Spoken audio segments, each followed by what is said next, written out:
So today's theme is trust, and the Lord gave me a beautiful lesson in trust. On December 8th, 2014, I was diagnosed with breast cancer. And when you hear those words, you're scared. And nobody really, the things that they say are so kind, but it doesn't take away that fear that you have. So the day before my surgery, I didn't know what to do. I just had so much adrenaline and stress and anxiety. And I did know that St. Augustine had a 24-hour adoration chapel. So I thought I'll just go in there and sit. At some point while I was in there, I literally felt the Lord wrap his arms around me and say the words, "I just want to hold you for a bit."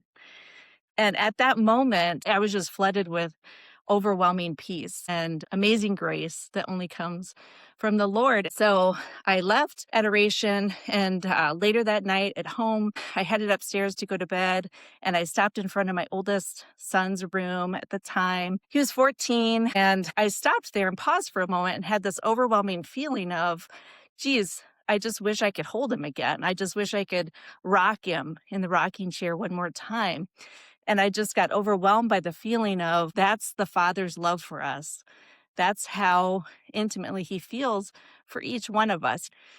And it dawned on me that's what the Lord was telling me that morning in adoration. And when I look back on my whole little journey there with cancer, I was diagnosed on the Feast of the Immaculate Conception on December 8th. And in that biopsy, the doctor that was standing right next to me right here had on a giant gold crucifix just hanging here. And I looked at that the whole time that this procedure was going on.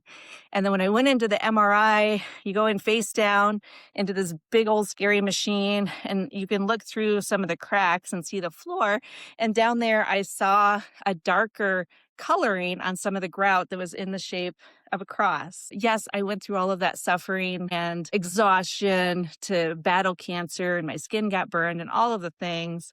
But my last radiation was on Easter Monday. And so I can see that between the Feast of the Immaculate Conception and Easter Monday, truly was held, the whole process was held in God's hands.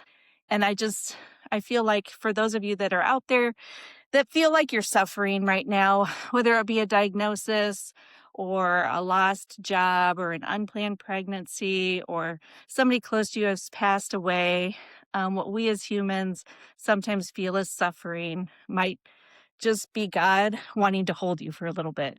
So lean into him and trust the Lord.